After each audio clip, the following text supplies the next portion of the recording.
कभी हम एक मंसूबा बनाते हैं और हालात ऐसे पेश आ जाते हैं कि वो मंसूबा काम नहीं कर रहा है, अब आपको दूसरे मंसूबे की तरफ जाना पड़ेगा।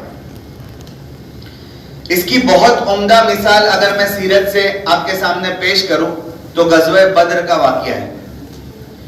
गज़वे बद्र के मौके पर आप जानते हैं अल्लाह के रसूल सल्लल्लाहु अलैहि वसल्लम मदीना से किस नीयत से निकले थे? जी, जब मदीना से अल्लाह के रसूल निकले तो आपकी क्या नीयत थी? जी,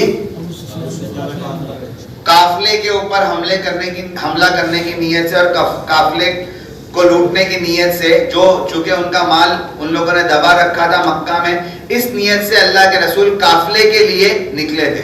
लेकिन क्या हालात पेश आए? यह है एडेप्टेबिलिटी। अब देखिए, इसको समझिए कि अल्लाह के रसूल निकले थे काफले की नीयत से, लेकिन काफला हाथ से निकल गया और दूसरी सिचुएशन सामने आ गई कि मक्का से एक लश्कर निकला है। अब अल्लाह के रसूल ने पूरी सिचुएशन का जायजा लिया। सिचुएशन का जायजा लेकर हालात को तब्दील, एडेप्टेबिलिटी अल्लाह के रसूल ने की। और जायजा भी किस तरीके से लिया?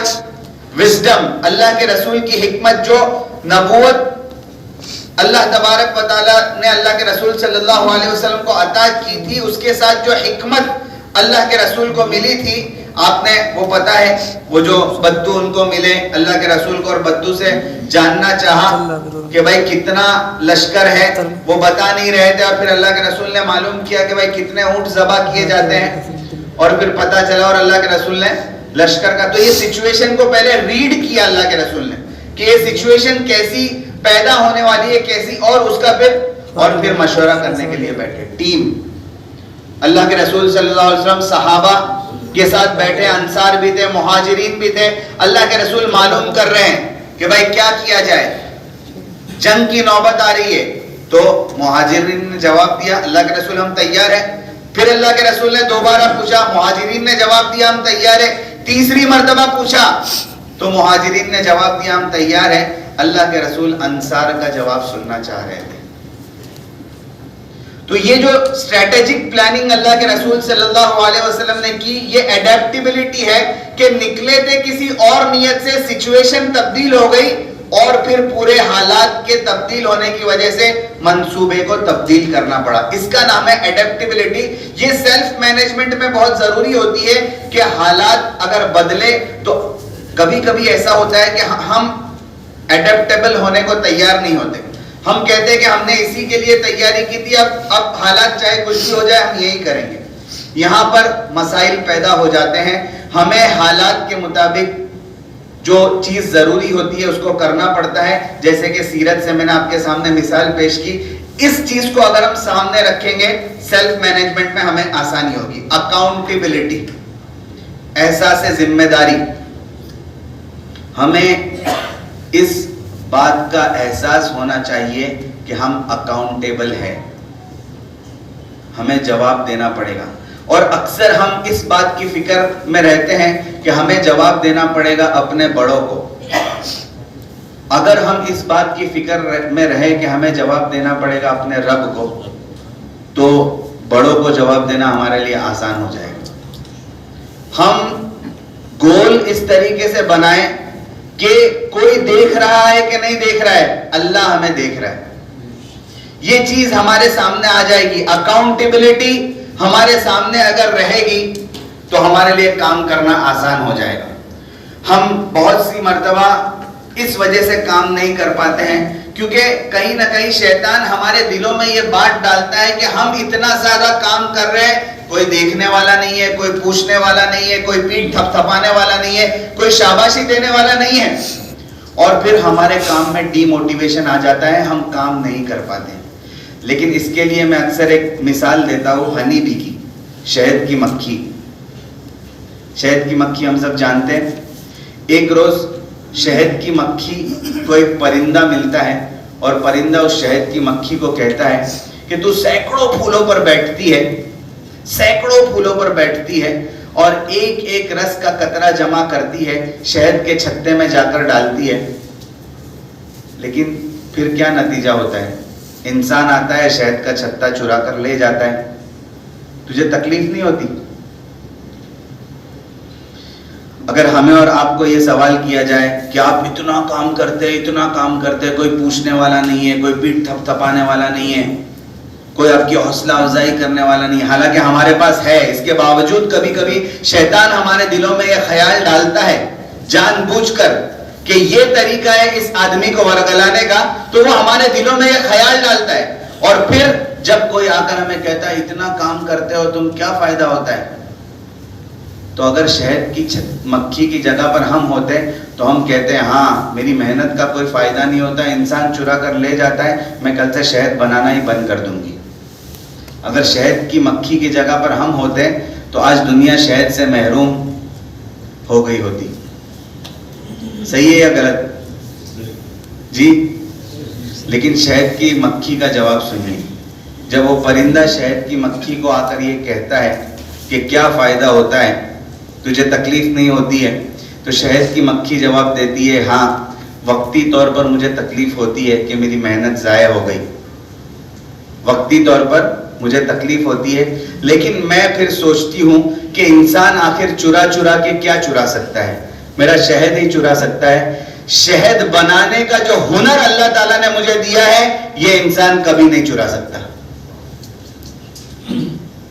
तो कोई तीसरा आदमी हमें देखे या ना देखे, वो हमारी तारीफ करे या ना करे, हमारे अंदर अल्लाह तबारक व तआला ने जो सलाहियत वदियत की है उसके मुताबिक हमें काम करना जरूरी है।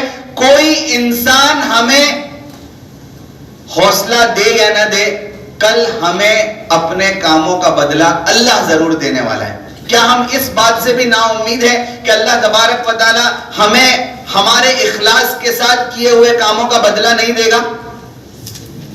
जी, आज नहीं तो कल, कोई देखने वाला हो कि न देखने वाला हो, उम्मत को आज जिन चीजों की जरूरत है, अगर हमने और आपने आगे बढ़कर उन कामों को करने का बेड़ा नहीं उठाया तो कौन उठाएगा? हम सिर्फ इस उम्मीद के साथ काम करते रहे कि भाई ये देखेगा तो काम करेंगे, वो देखेगा तो काम करेंगे, कोई पीठ थपथपाएगा तो काम करेंगे, हमें इसका इवज मिलेगा तो काम करेंगे, तो हर चीज का बदला अगर हम दुनिया में ही ले लेंगे तो कल कयामत के दिन अल्लाह से क्या चाहेंगे? हम फिर अल्लाह के सामने क्या चाहेंगे? किस चीज का सिला हम फिर अल्लाह से मांगेंगे? इसलिए अकाउंटेबिलिटी का मतलब यह है कि हम अल्लाह को जवाब देने के बारे में हमेशा सोचते रहे कि मुझे अपने कामों का जवाब अल्लाह को देना है। मुझे अल्लाह ताला ने खलीफा बनाकर भेजा है, एक लीडरशिप की रिस्पॉन्सिबिलिटी मुझे दी है। मैं अल्लाह तबारक व ताला को कम से कम दुनिया में इतना काम करके जाऊं कि अल्लाह को बता सकूं कि अल्लाह ताला तूने जो नेमतें मुझे दी थी उसका मैं थोड़ा बहुत हक अदा करके आया हूं। सब करेंगे इंशाल्लाह। अपनी मकदूर पर कोशिश इस बात पर डाल देता है, बहुत सारे आज़ार है उसके पास। डंपिंग नॉट डेलीगेटिंग, बोझ दूसरे पर डालता है, डेलीगेट नहीं करता है, काम को तकसीम नहीं करता है। डोंट वॉक द टॉक, जिसके कॉल और फेल में मुताबिकत नहीं है। Add no value to team, जो टीम को वैल्यू नहीं देता है। और अनरिलायबल एंड अनट्रस्टवर्दी, ऐसा आदमी जो भरोसे के काबिल नहीं है। काम सुपुर्द करने के बाद भी लीडर को फिक्र करते रहना पड़ता है कि भाई हुआ क्या नहीं। ऐसा आदमी कभी भी अच्छा टीम मेंबर नहीं बन सकता है। अब मैं चाह रहा था कि वो एक्टिविटी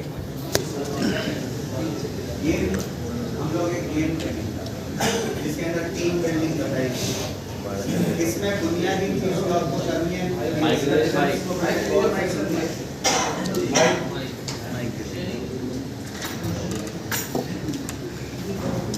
कल से जो बातें हो रही है, कोऑर्डिनेशन जो होना चाहिए, कम्युनिकेशन जो होना चाहिए टीम के अंदर, ये इसमें बताया जाएगा।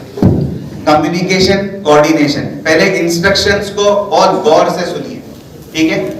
यहाँ जाइए। पहले आप लोग टीम का एक कैप्टन तय करेंगे मशवरे से। आप लोगों को स्ट्रेटेजिक प्लानिंग करने के लिए टाइम दिया जाएगा। प्लानिंग बहुत जरूरी है, ठीक है? प्लानिंग के लिए आपको टाइम दिया जाएगा। आप टीम का एक कैप्टन तय करेंगे, अपने टीम का एक नाम तय करेंगे, जो भी आपको तय करना है, ठीक है? उसके बाद रूल समझिए। आपको 3 इशारे करने हैं, 3 इशारे, 3 इशारे हैं आपके पास जो आपको करने हैं। पहला इशारा है ये, इसका मतलब है रैबिट। क्या मतलब है? इशारा समझ में आ गया? ये इशारा समझ में आ गया? अब तो ये इशारा करना है। दूसरा इशारा है एरो, तीर। समझ में आ गया? समझ में आ गया इशारा? दूसरा इशारा। और तीसरा इशारा है दीवार, बॉल। समझ में आ गई बात? ये 3 इशारे, तीनों इशारे समझ में आ गए। एक है रैबिट, एक है एरो और एक है वॉल। करना ये है कि आप लोगों का चेहरा उस तरफ और आप लोगों का चेहरा उस तरफ होगा।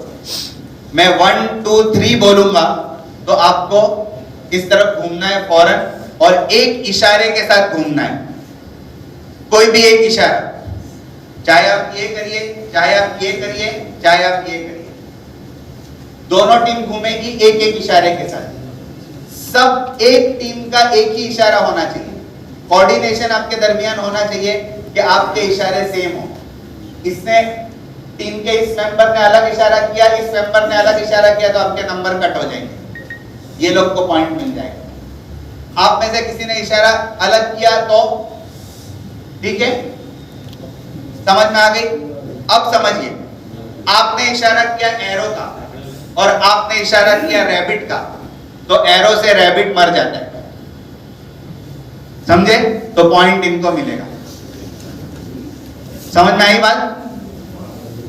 आपने इशारा किया रैबिट का, आपने इशारा किया एरो का, तो रैबिट मर जाता है, आपको पॉइंट मिलेगा। आपने इशारा किया एरो का, आपने इशारा किया दीवार का, तो एरो दीवार पर रख के टूट जाती है, तो पॉइंट दीवार को मिलेगा, एरो टूट गई। आपने इशारा किया दीवार का, आपने इशारा किया रैबिट का, तो रैबिट दीवार फांद जाता है, ठीक है? तो किसको पॉइंट मिलेगा? रैबिट को। समझ में आ गई बात? इसमें मेन चीज है कोऑर्डिनेशन। कोऑर्डिनेशन अगर आपके अंदर है तो आप लोग जीत जाएंगे। टीम अगर आपके अंदर है तो आप लोग जीत जाएंगे, और अगर कोऑर्डिनेशन कम्युनिकेशन नहीं है टीम के अंदर तो आप लोग नहीं जीत सकते। समझ में आ गई बात? अब मेरे को 2 चाहिए, जो एक आदमी इस टीम को ऑब्जर्व करे, एक आदमी इस टीम को ऑब्जर्व करे। 2 आदमी चाहिए। आइए आइए, मतलब आपको ये देखना है कि सबके इशारे सेम हो रहे हैं कि नहीं। अगर किसी का इशारा, किसी भी एक का इशारा अलग हुआ टीम में से, तो उनके पॉइंट कट होंगे, वो आपको देखना है, आपको इस टीम का देखना है। और एक स्कोरर चाहिए जो पॉइंट लिख के। आइए प्लीज, ठीक है? अब आपके पास 2 मिनट का टाइम है, 120 सेकंड, जिसमें आपको स्ट्रेटेजी बनानी है। टीम का नाम, कैप्टन का नाम तय करना है, और फिर आपको किस तरीके से प्लानिंग करनी है। 10 राउंड हम लोग खेलेंगे, यानी मैं 1 2 3 बोलूंगा, आपको एक इशारे के साथ घूमना है। ऐसे 10 बार काउंट करेंगे, जो 10 में से जीता वो जीत गया। नहीं निकाल सकता है आप, वो स्ट्रेटेजी आपको करनी है। आवाज निकालेंगे तो दूसरी टीम वाले नहीं सुनेंगे क्या? तो वो हो गया, ड्रॉ हो गया, फिर वो चले गए। समझ में आ गई बात सबको? और कोई पूछने की बात है? 2 मिनट का टाइम आपको स्ट्रेटेजिक प्लानिंग के लिए दी जा रही है। चलिए शुरू करिए। आपको कैप्टन तय करना है, आपको टीम का नाम तय करना है, और कोऑर्डिनेशन के साथ प्लानिंग करनी है। प्लानिंग असल है इसके अंदर।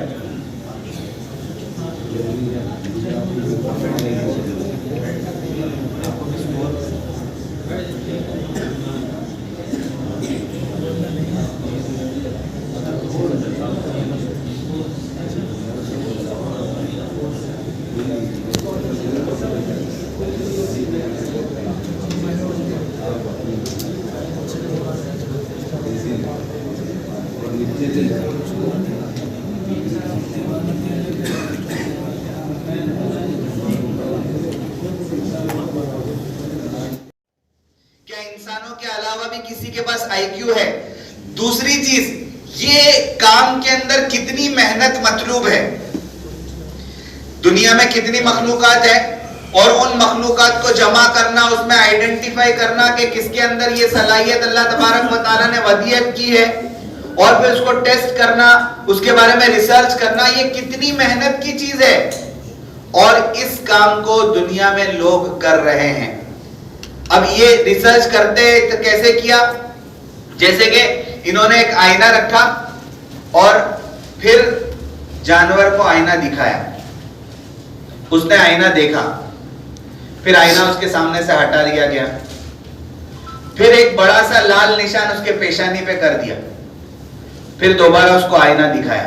अब बंदर जो है उसने फौरन, क्योंकि पहली मर्तबा उसने आईना देखा था, तब उसके सर पे निशान, और दूसरी मर्तबा जब उसने आईना देखा तो फौरन उसने, अब जहां पर उसको लाल निशान था वहां उसने हाथ लगाया। तो क्या पता चल गया? आप समझ रहे हैं? ये रिसर्च, मतलब अब हमने सुन लिया, बहुत हम लोगों को आसान लगा, लेकिन इसको करने के पीछे उन्होंने कितने अपना दिमाग लगाया होगा। अब हम फिर सवाल करते हैं, क्या इंसान अपने आप को पहचानता है? सेल्फ अवेयरनेस, क्या हम अपने आप से आगाह है? जी बताइए ना, हम अपने आप को जानते हैं? किसी न किसी हद तक है। चलिए, इसके ऊपर भी रिसर्च हुआ है। मैं अभी इस्लामिक वैल्यूज से हटकर मैं आपको एक बात बता रहा हूं, इसको मतलब कुरान और हदीस के साथ जोड़ने की कोशिश मत करिएगा, मैं एक रिसर्च आपके सामने बता रहा हूं। इनका रिसर्च ये कहता है कि दुनिया में 3 किस्म के लोग होते हैं। पहली किस्म का आदमी, देख रहे हैं आप लोग, वो अपने आप को ऐसा ही देखता है। कैसा? जैसा है वैसा। दूसरी किस्म का आदमी,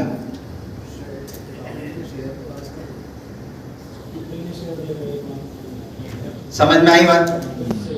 और तीसरी किस्म का आदमी, समझाने के लिए ये मिसाल दी गई है कि ये 3 किस्म के लोग हैं, ठीक है। 70% लोग, ये रिसर्च इनकी ये कहती है कि 70% लोग पहला है, पहली किस्म में आते हैं, यानी जैसी जिंदगी कट रही है कटने दो, कोई मसला नहीं है, जैसी जिंदगी। 70% लोग ऐसे ही है। 14% लोग, 14 यानी 14% लोग ऐसे है कि वो समझते हैं कि मेरे अंदर बहुत पोटेंशियल है, मैं आगे बढ़ सकता हूं, मेरे अंदर सलाहियत है। वो अपने आप को शेर की तरह देखते हैं।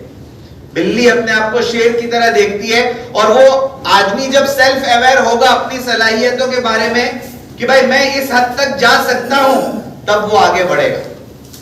और कुछ होते हैं जो एहसास कमतरी में मुब्तला होते हैं, 14% लोग। 70 में से 100 में से 70 ऐसे हैं, 14 ऐसे हैं और 14 ऐसे, 2 इल्ला वाले।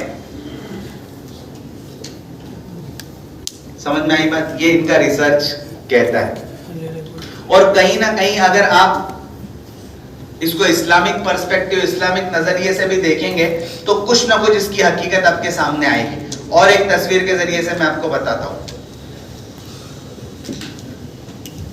देखा, कुछ लोग अपने आप को बंदिशों में देखते हैं हमेशा कि भाई हालात, बंदिश, जिसके बारे में कल भी हम लोगों ने बात की थी। हम यही देखते हैं कि भाई बंदिशें हैं, पाबंदियां हैं। और कुछ लोग अपने आप को देखते हैं कि भाई पावर हमारे पास है, क्योंकि वो हथियार से वो लैस है। और कुछ लोग अपने आप को एज इट इज देखते हैं। ये फर्क है, ये चीजें हैं कि हम अपने आप को कैसे देखते हैं। खैर,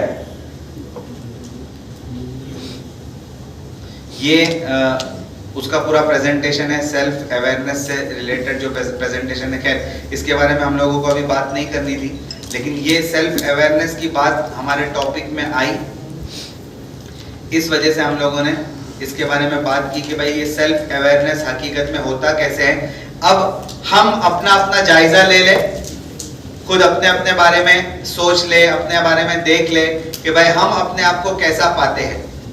कोई दूसरा हमारे बारे में जज करे, कोई दूसरा हमारे बारे में कोई फैसला करे, कोई दूसरा हमारे बारे में सोचे, इससे बेहतर ये है कि हम अपना जायजा खुद ले कि भाई हम अपने बारे में कितना जानते हैं, कि भाई मैं कैसा हूं, मेरी शख्सियत कैसी है, मुझे किस तरीके से काम करना है, मुझे किस तरीके से आगे बढ़ना है। अगर हम अपने बारे में जान लेंगे तो हमारे लिए आगे बढ़ना बहुत आसान हो जाएगा। तो ये सेल्फ अवेयरनेस के बारे में मैंने बात की आपके सामने।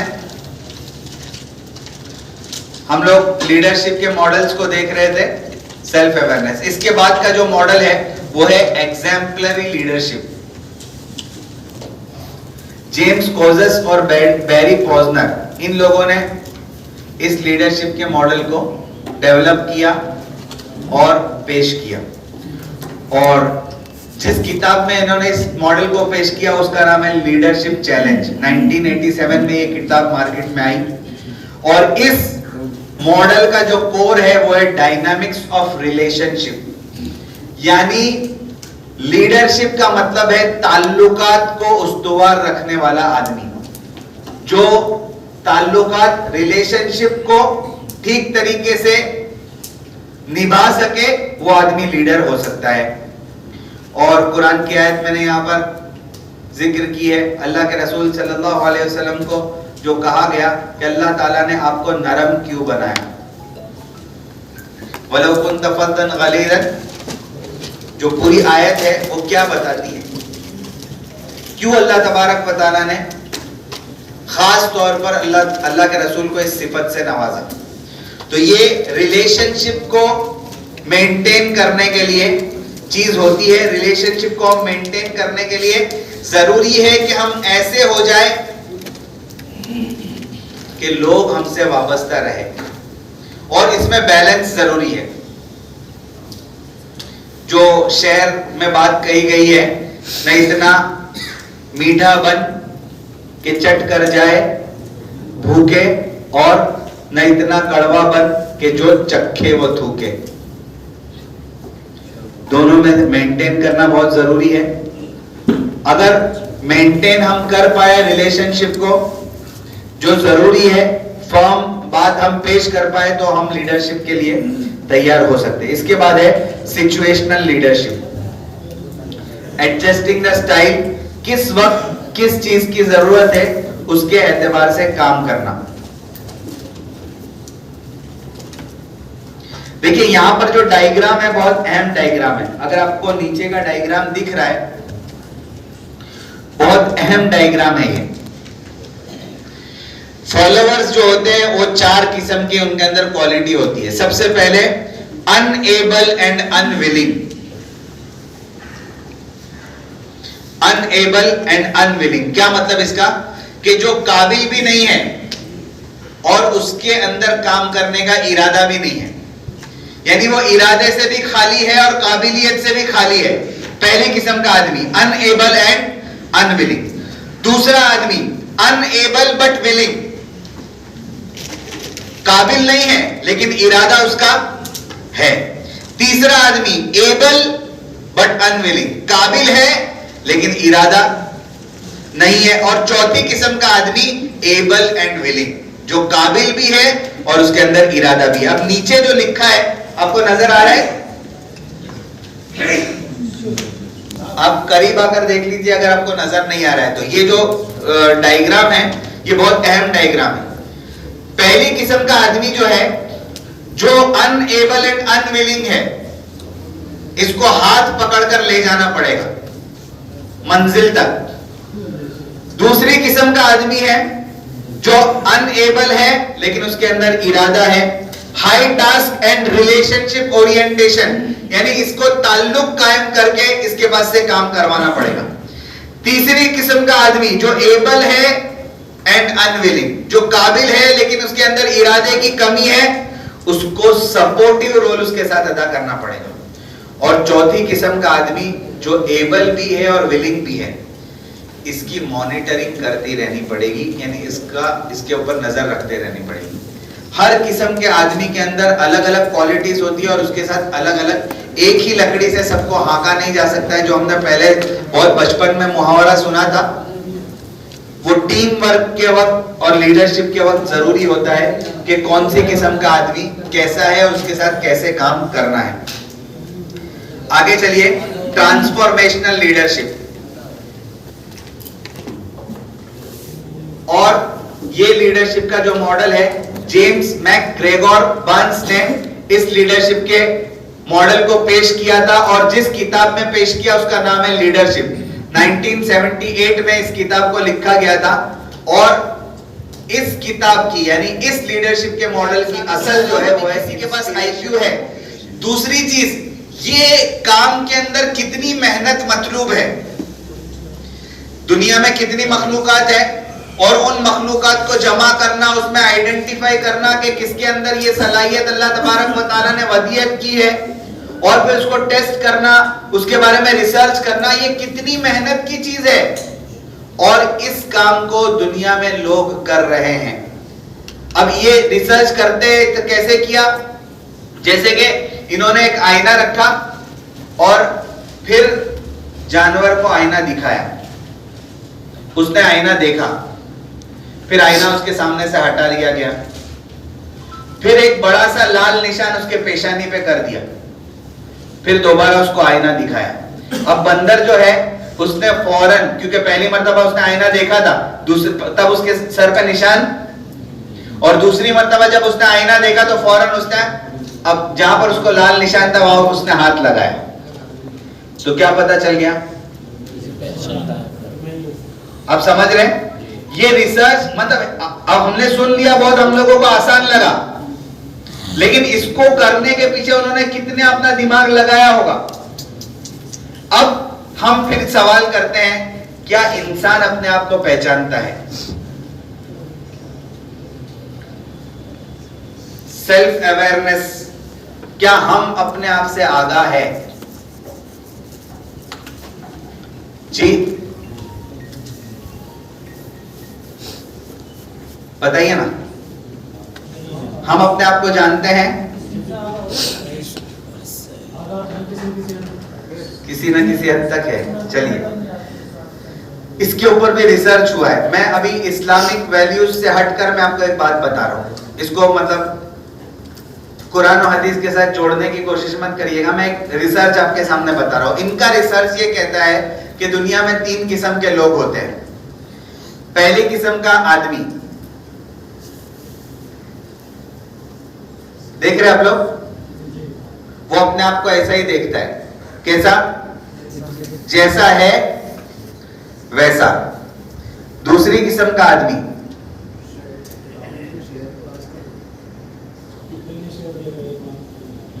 समझ में आई बात?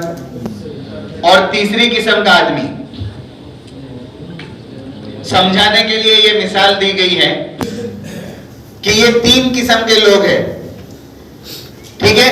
70% लोग, ये रिसर्च इनकी ये कहती है कि 70% लोग पहला है, पहली किस्म में आते हैं, यानी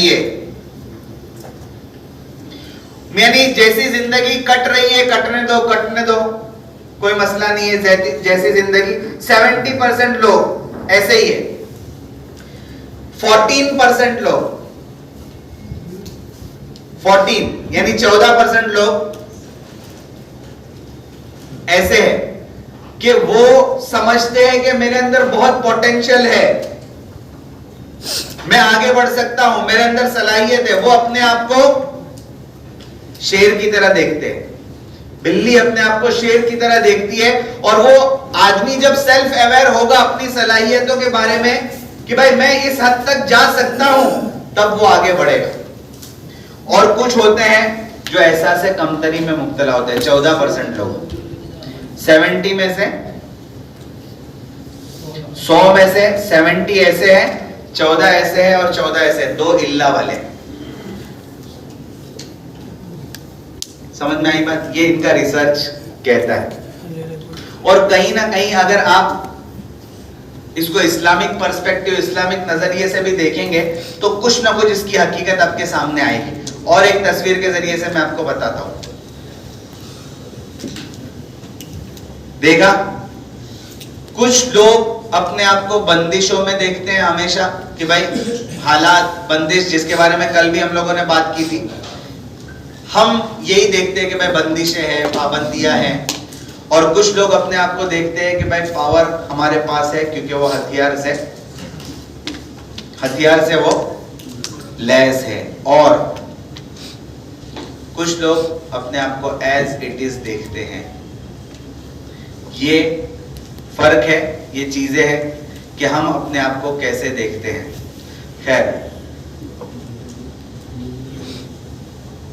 ये उसका पूरा प्रेजेंटेशन है, सेल्फ अवेयरनेस से रिलेटेड जो प्रेजेंटेशन है। खैर, इसके बारे में हम लोगों को अभी बात नहीं करनी थी, लेकिन ये सेल्फ अवेयरनेस की बात हमारे टॉपिक में आई, इस वजह से हम लोगों ने इसके बारे में बात की कि भाई ये सेल्फ अवेयरनेस हकीकत में होता कैसे है। अब हम अपना जायजा ले ले, खुद अपने बारे में सोच ले, अपने बारे में देख ले कि भाई हम अपने आप को कैसा पाते हैं। कोई दूसरा हमारे बारे में जज करे, कोई दूसरा हमारे बारे में कोई फैसला करे, कोई दूसरा हमारे बारे में सोचे, इससे बेहतर ये है कि हम अपना जायजा खुद ले कि भाई हम अपने बारे में कितना जानते हैं, कि भाई मैं कैसा हूं, मेरी शख्सियत कैसी है, मुझे किस तरीके से काम करना है, मुझे किस तरीके से आगे बढ़ना है। अगर हम अपने बारे में जान लेंगे तो हमारे लिए आगे बढ़ना बहुत आसान हो जाएगा। तो ये सेल्फ अवेयरनेस के बारे में मैंने बात की आपके सामने।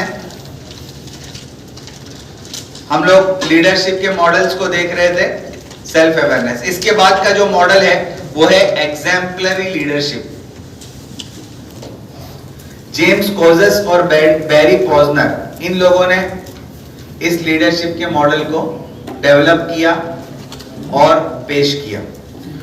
और जिस किताब में इन्होंने इस मॉडल को पेश किया उसका नाम है लीडरशिप चैलेंज। 1987 में ये किताब मार्केट में आई।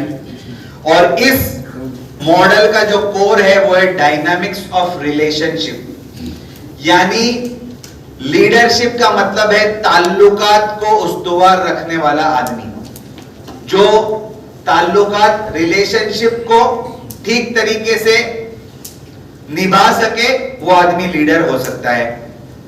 और कुरान की आयत मैंने यहाँ पर जिक्र की है, अल्लाह के रसूल सल्लल्लाहु अलैहि वसल्लम को जो कहा गया कि अल्लाह ताला ने आपको नरम क्यों बनाया।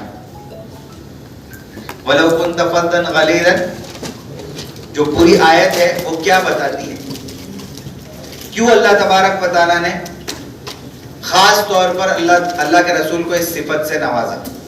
तो ये रिलेशनशिप को मेंटेन करने के लिए चीज होती है। रिलेशनशिप को हम मेंटेन करने के लिए जरूरी है कि हम ऐसे हो जाए कि लोग हमसे वाबस्ता रहे, और इसमें बैलेंस जरूरी है। जो शेर में बात कही गई है, न इतना मीठा बन कि चट कर जाए भूखे, और न इतना कड़वा बन कि जो चखे वो थूके। दोनों में मेंटेन करना बहुत जरूरी है। अगर मेंटेन हम कर पाए रिलेशनशिप को, जो जरूरी है, फर्म बात हम पेश कर पाए, तो हम लीडरशिप के लिए तैयार हो सकते हैं। इसके बाद है situational leadership. Adjusting the style, किस वक्त किस चीज की जरूरत है उसके एतबार से काम करना। देखिए यहां पर जो डायग्राम है बहुत अहम डायग्राम है। अगर आपको नीचे का डायग्राम दिख रहा है, बहुत अहम डायग्राम है ये। फॉलोअर्स जो होते हैं वो चार किस्म के उनके अंदर क्वालिटी होती है। सबसे पहले unable and unwilling. Unable and unwilling क्या मतलब इसका, कि जो काबिल भी नहीं है और उसके अंदर काम करने का इरादा भी नहीं है। यानी वो इरादे से भी खाली है और काबिलियत से भी खाली है। पहली किस्म का आदमी अनएबल एंड अनविलिंग। दूसरा आदमी अनएबल बट विलिंग। काबिल नहीं है लेकिन इरादा उसका है। तीसरा आदमी एबल बट अनविलिंग, काबिल है लेकिन इरादा नहीं है। और चौथी किस्म का आदमी एबल एंड विलिंग, जो काबिल भी है और उसके अंदर इरादा भी है। अब नीचे जो लिखा है आपको नजर आ रहा है, आप करीब आकर देख लीजिए अगर आपको नजर नहीं आ रहा है तो। ये जो डायग्राम है ये बहुत अहम डायग्राम है। पहली किस्म का आदमी जो है, जो अनएबल एंड अनविलिंग है, इसको हाथ पकड़कर ले जाना पड़ेगा मंजिल तक। दूसरी किस्म का आदमी है जो अनएबल है लेकिन उसके अंदर इरादा है, high task and relationship orientation, यानी इसको ताल्लुक कायम करके इसके पास से काम करवाना पड़ेगा। तीसरी किस्म का आदमी जो एबल है एंड अनविलिंग, जो काबिल है लेकिन उसके अंदर इरादे की कमी है, उसको सपोर्टिव रोल उसके साथ अदा करना पड़ेगा। और चौथी किस्म का आदमी जो एबल भी है और विलिंग भी है, इसकी मॉनिटरिंग करती रहनी पड़ेगी, यानी इसके ऊपर नजर रखते रहनी पड़ेगी। हर किस्म के आदमी के अंदर अलग अलग क्वालिटीज होती है और उसके साथ अलग अलग, एक ही लकड़ी से सबको हाँका नहीं जा सकता है। जो हमने पहले बहुत बचपन में मुहावरा सुना था, वो टीम वर्क के वक्त और लीडरशिप के वक्त जरूरी होता है कि कौन सी किस्म का आदमी कैसा है और उसके साथ कैसे काम करना है। आगे चलिए, ट्रांसफॉर्मेशनल लीडरशिप। और ये लीडरशिप का जो मॉडल है, जेम्स मैकग्रेगोर बर्न्स ने इस लीडरशिप के मॉडल को पेश किया था और जिस किताब में पेश किया उसका नाम है लीडरशिप।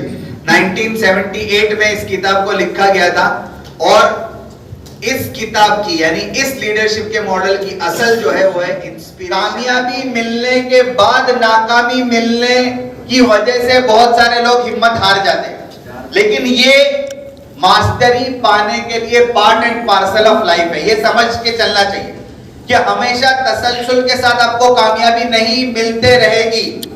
अगर तसलसल के साथ कामयाबी सबको मिलती तो अल्लाह के रसूल को बदर के बाद ओहद में शिकस्त नहीं होती। ये part and parcel of life है, ऐसा होता है, लेकिन हिम्मत नहीं हारना है। कामयाबी के बाद आपको फिर से अगर तनज़्ज़ुली मिल रही है तो उसको फेस करना है। फिर एक प्लेटो आएगा, फिर फौरन आपको कामयाबी नहीं मिलेगी तनज़्ज़ुली के बाद, फिर एक प्लेटो से आपको, यानी एक सतह से आपको गुजरना पड़ेगा, उसके बाद फिर कामयाबी मिलेगी। और फिर यही सिलसिला चलता है, इसको कहते हैं मास्टरी कर्व। किसी भी फील्ड में मास्टरी कर्व इसी तरीके से अचीव होती है कि आपको अगर उस लेवल तक जाना है तो उतार चढ़ाव के मरहले से गुजरना पड़ेगा, तो ही आपको मास्टरी मिलेगी।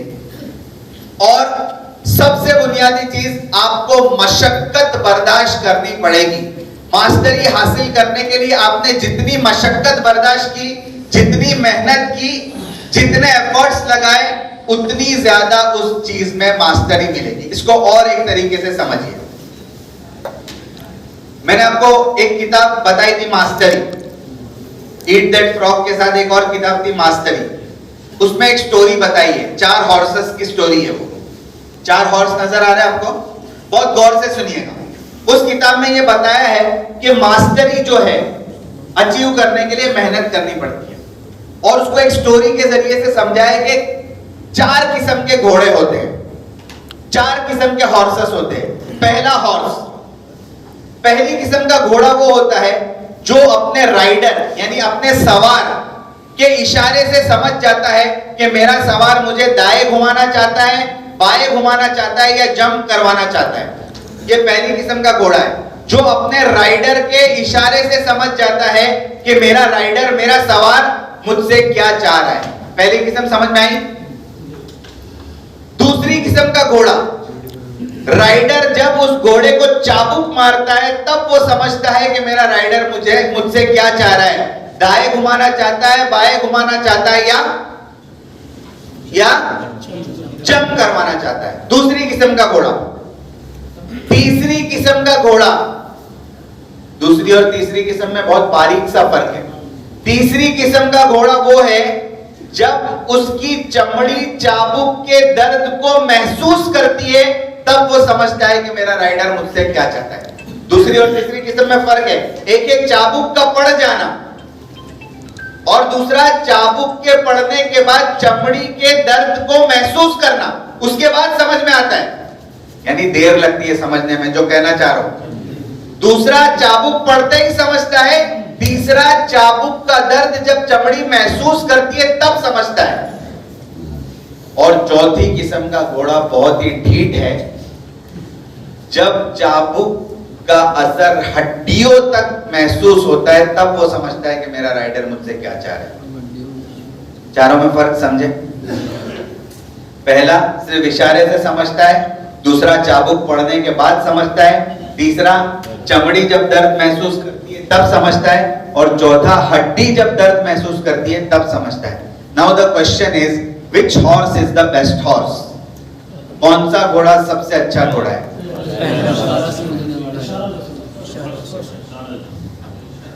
सबका यही जवाब है। किताब में लिखा है कि चौथा घोड़ा सबसे अच्छा घोड़ा है,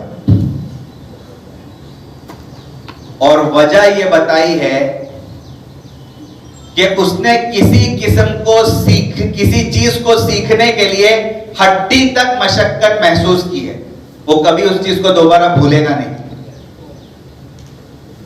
किसी चीज को सीखने के लिए उसने अनथक मुजाहदा किया है, उसकी हड्डी तक ने मुजाहदा किया है, इस वजह से वो चीज वो ऐसे सीखा है कि फिर वो जिंदगी भर नहीं भूलेगा।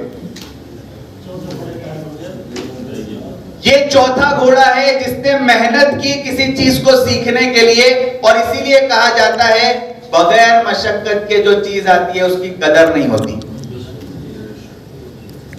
और जो चीज मशक्कत के बाद आती है उस चीज की आदमी कदर करता है। तो ये मास्टरी है। आपको मास्टरी के लिए मेहनत करनी पड़ेगी, मशक्कत करनी पड़ेगी। जितनी मेहनत और मशक्कत हम करेंगे मास्टरी अचीव करने के लिए, उतनी ज्यादा हमको उस फील्ड में महारत नसीब होगी। तो ये मास्टरी है। आपको अगर आगे बढ़ना है तो ये करना पड़ेगा। इसको और एक तरीके से समझिए, दो तरीके मैंने आपको बताए।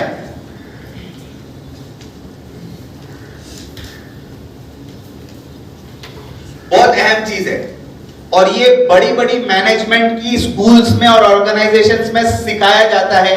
मैं इस उम्मीद के साथ ये बहुत कीमती चीज आपको दे रहा हूं कि आप इसको इंशाल्लाह इंप्लीमेंट करेंगे। करेंगे इंशाल्लाह सब। ये कितने लेवल नजर आ रहे हैं आपको? 5 लेवल, और उसके साथ 2 तस्वीरें मैंने आपको दिखाई है। ये पहली तस्वीर जो है, इसको साइंस की जबान में मेटामॉर्फोसिस कहते हैं। यानी ये बटरफ्लाई जो है, तितली जो है, पहले कीड़ा हुआ करती है, फिर वो कीड़ा होने के बाद एक ककून में चली जाती है, खोल के अंदर चली जाती है। उस खोल में से फिर वो तितली बनकर निकलती है। सबसे मुश्किल मरहला ये जो ककून का मरहला है, आप देख रहे हैं, तस्वीर भी आपको नजर आ रही है जी। ये जो मरहला है, ये जिसमें ये कीड़ा एक ककून के अंदर जाता है और फिर बाद में तितली बनता है, इसमें क्या होता है पता है आपको? इसके अंदर जो अमल होता है उसको साइंस की जबान में कहते हैं लिक्विफिकेशन। क्या कहते हैं? लिक्विफिकेशन। लिक्विफिकेशन का मतलब है ये कीड़ा इसके अंदर जाकर लिक्विड हो जाता है, यानी पूरा घुल जाता है, उसके बाद इस शक्ल में आता है। इसको कहते हैं माहियत की तब्दीली। यानी आपको अगर टॉप तक जाना है तो आप पूरा अपने आप को तहलील करना पड़ेगा।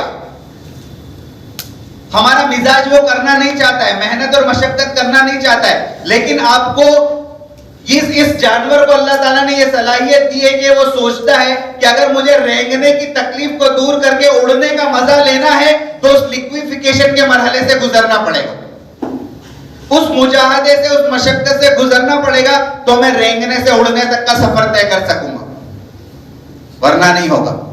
इसको अब समझिए, यही मरहला यहां भी होता है फ्रॉग के साथ। अब ये देखिए, ये पहला मरहला है, इसका नाम है अनकॉन्शियसली अनस्किल्ड। अनकॉन्शियसली अनस्किल्ड का बहुत आसान और गाढ़ी उर्दू में अगर मैं तर्जमा करके बताऊं तो इसका मतलब है बेशऊर बेहुनर। क्या है? बेशऊर बेहुनर। उसके बाद एक मरहला है बाशऊर बेहुनर। उसके बाद एक मरहला है बाशऊर बाहुनर। उसके बाद एक मरहला है बेशऊर बाहुनर। और उसके बाद एक मरहला है बेशऊर और कमाल का दर्जा। समझ में आया? नहीं समझाओ आपको, बहुत आसान जबान में आपको समझाता हूं, पूरा आपको समझ में आ जाएगा। पहला मरहला क्या था? बेशऊर। मिसाल के जरिए से समझिए इसको। मेरा 10 साल का बच्चा है, 10 साल का मेरा छोटा सा बच्चा है। मैं ड्राइविंग कर रहा हूं, कार चला रहा हूं, और वो मेरे बाजू में बैठा हुआ है। वो मुझे गाड़ी चलाता हुआ देखता है। क्या देखता है?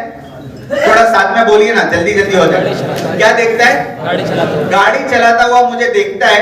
वो छोटा सा बच्चा मेरे बाजू में बैठा है, वो मुझे गाड़ी चलाता हुआ देखता है। वो सोच रहा है कि अब्बू कितनी आसानी से गाड़ी चला रहे हैं, ये कितना आसान काम है, अगर मुझे दे दिया जाए तो मैं भी चला सकता हूं। क्या सोच रहा है? मुझे बता दिया जाए तो मैं भी, यानी वो पहले मरहले में क्या? बेशऊर बेहुनर, यानी उसको इस बात का भी शऊर नहीं है कि गाड़ी चलाना सीखना पड़ेगा। वो ये भी नहीं जानता है कि गाड़ी चलाना बेशऊर है, यानी उसको वो सिर्फ देखकर ये समझ रहा है कि ये बहुत आसान चीज है। उसको इस बात का एहसास नहीं है कि गाड़ी चलाना भी बेशऊर भी है और बेहुनर भी है, यानी उसको गाड़ी चलाना भी नहीं आता है। दोनों चीजों से वो कोरा है। दूसरा मरहला, अब देखिए बीच में एक चीज है, इंसिडेंट इनसाइट इवेंट रियलाइजेशन। अब क्या हुआ? ये मरहले पे वो है लड़का, यानी बेशऊर भी है। और अब क्या हुआ? उसके साथ कोई हादसा पेश आ गया, कोई इवेंट हो गया, या उसको एहसास हो गया, कोई भी चीज हो सकती है। उसके बाद ये दूसरे मरहले पे आएगा। जब तक ये नहीं होगा तब तक वो समझता ही रहेगा, वो इसी ख्याल में रहेगा, क्या गाड़ी चलाना आसान है और मेरे को देंगे तो मैं भी चला सकूंगा। लेकिन फिर हादसा पेश आया। क्या हादसा पेश आया? उसने मुझसे एक दिन कह दिया कि अब्बा बहुत आसान है, मैं भी कर सकता हूं। और मैंने क्या किया? उसको उठाया और ड्राइविंग सीट पे बिठा दिया। ये हादसा उसके साथ पेश आया। मैंने क्या किया? उसको उठाया और कि तू बोलता है ना कि आसान है, चल चला। अब उसको जब देखा गियर, स्टीयरिंग, ब्रेक, क्लच, तो उसको क्या हुआ? एहसास क्या हुआ उसको? अब यहां पर क्या हुआ उसको? इस बात का शऊर आया कि मुझे गाड़ी चलाना नहीं आता है। और स्किल तो वो है ही, गाड़ी चलाना तो आता नहीं था, लेकिन सिर्फ एक मरहला यहां पे क्रॉस हुआ कि उसको ये शऊर पैदा हुआ कि मुझे नहीं आता है। जब तक हम ये ही नहीं समझेंगे कि हमें कोई चीज नहीं आती है, सीखना पड़ेगी, तब तक हम सीखेंगे नहीं। हम में से बहुत सारों का ये मसला है, हम समझते हैं हमको सब आता है। हम बेशऊर भी है और बेहुनर भी है। जब तक हमें इस बात का शऊर नहीं पैदा होगा कि भाई कुछ सीखना पड़ेगा, तब तक हम बेहुनर ही रहेंगे। अब ये दूसरा मरहला आ गया। अब उसके पास पॉइंट ऑफ चॉइस है। लिखा आपको जब इस बात का एहसास हो गया कि अब मैं बेहुनर हूं, तो आपके पास पॉइंट ऑफ चॉइस। क्या पॉइंट ऑफ चॉइस? सीखना है तो सीखो, नहीं सीखना है तो अपनी जिंदगी ऐसे ही बसर कर लो। समझ में आई बात? सीखना है तो सीख लो। जब आपको एहसास हुआ कि अब नहीं आता है, तो एहसास होने के बाद भी दो कैटेगरी के लोग हैं। एहसास होने के बाद भी उनको ऐसे ही चलने दो, कौन मशक्कत करके सीखेगा कुछ नई चीज। तो अब आपके पास पॉइंट ऑफ चॉइस है कि आप सीखो या ना सीखो। उसको एहसास हुआ और फिर वो सीखा। 18 साल का भी हो गया, उम्र भी हो गई, और फिर ड्राइविंग भी सीख लिया। तो अब ये तीसरे मरहले पर पहुंचा, कॉन्शियसली स्किल्ड। क्या मतलब? शऊर है और सीख भी किया, कॉन्शियसली स्किल। कॉन्शियस का मतलब क्या है? अगर आप डिक्शनरी में देखेंगे, कॉन्शियस का मतलब इंग्लिश में होता है शऊर, मैंने उसका एक तर्जमा किया है, लेकिन बहुत सारी चीजों का हूबहू तर्जमा होता नहीं। कॉन्शियस का मतलब है कोई चीज करना डरते हुए, कर तो रहे, कॉन्शियस है, लेकिन उसको कहीं ना कहीं दिल में थोड़ा शऊर है, लेकिन डर के साथ शऊर है। गाड़ी तो सीख लिया, लेकिन अभी नया नया ड्राइवर है। तो नया नया ड्राइवर जब होता है तो क्या करता है? भीड़ की जगह में जाने को, गाड़ी रिवर्स लेने को, ट्रैफिक वाली जगह में, बड़ी सिटी में जाने को, यानी आ तो गई है गाड़ी चलाना, लेकिन अभी भी कॉन्शियस है। तो वो करता रहेगा, चलाता रहेगा, प्रैक्टिस करता रहेगा। तो उसके बाद वाले मरहले पे आएगा प्रैक्टिस के बाद, यानी का प्रैक्टिस करेज और पेशेंस, यानी सब्र के साथ काम करता रहे। अब वो कॉन्शियस तो है, चलाना तो आ गया, लेकिन फिर वो चलाता ही नहीं है। बहुत सारे लोग आपने देखे होंगे, भाई आती तो है गाड़ी, हाथ साफ नहीं हुए। सुना आपने किसी को बोलते हुए? आती तो है लेकिन हाथ साफ अभी नहीं हुआ, इसीलिए मैं सिटी वगैरह में कहां चलाता है? तो बोले मैं घर के ग्राउंड में चलाता हूं, अपने मैदान में चलाता हूं। तो अब ये जो मरहला है, इससे ऊपर जाने का मरहला प्रैक्टिस के बाद आएगा, यानी अनकॉन्शियसली स्किल्ड, यानी गैर शऊरी तौर पर भी काम हो रहा है। बहुत सारे लोगों को देखा होगा कि भाई वो देखता है कि होना नहीं चाहिए ऐसा, लेकिन अब्बा घर से निकलते हैं, फोन आता है और फोन एक हाथ से फोन पे बात कर रहे हैं और एक हाथ से गाड़ी चलाते हुए ऑफिस पहुंच गए। गैर शऊरी तौर पर भी आदमी काम करता है। ये प्रैक्टिस के बाद उसके अंदर इतनी महारत आ जाती है कि उसको उस काम को करने के लिए खौफ महसूस नहीं होता है, और बहुत ज्यादा ध्यान दिए बगैर भी वो काम, इस मरहले तक भी बहुत सारे लोग पहुंच जाते हैं। लेकिन आखिरी मरहला जो है अनकॉन्शियसली एक्सीलेंस, ये कौन सा मरहला है? जहां तक हमें और आपको जाना है। आम रोड पर गाड़ी चलाई जा सकती है, लेकिन रेसिंग ट्रैक पर गाड़ी चलाने के लिए कमाल की महारत चाहिए। तो अगर रेसिंग ट्रैक पर गाड़ी चलानी है और उतनी तेजी से आगे जाना है, तो आपको अनकॉन्शियसली एक्सीलेंस तक पहुंचना पड़ेगा। समझ में आई? जिस मकाम तक हमें और आपको पहुंचना है, ये मैंने आपको मॉडर्न एग्जांपल दिया, इसी को आप नमाज के साथ जोड़ लीजिए।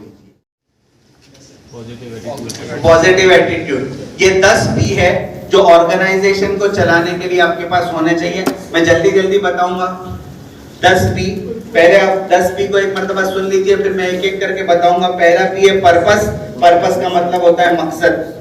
दूसरा P है प्राइड, यानी जिस काम को आप कर रहे हैं उसको आप फख्र के साथ करें और यही काम सबसे अहम है, ये सोच कर करें। तीसरा काम पैशन, आपका जज्बा होना चाहिए उस काम को करने का।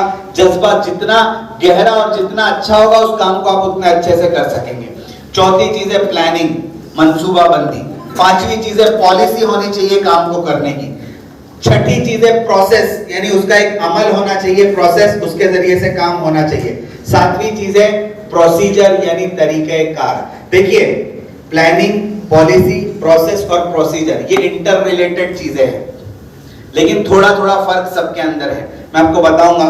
प्लानिंग, पॉलिसी, प्रोसेस और प्रोसीजर। उसके बाद है 8वीं चीज, यानी पेशेंस। सब्र के बगैर कोई काम नहीं होगा, बेसब्री के साथ कोई काम नहीं हो पाएगा। नंबर 9 परसिस्टेंस, यानी तसलसल के साथ, इस्तेकामत के साथ आपको काम करना पड़ेगा। और नंबर 10 फिर से आ गई वही चीज, यानी लोग, पीपल और टीम अगर आपके पास है तो ही आपके साथ काम हो पाएगा।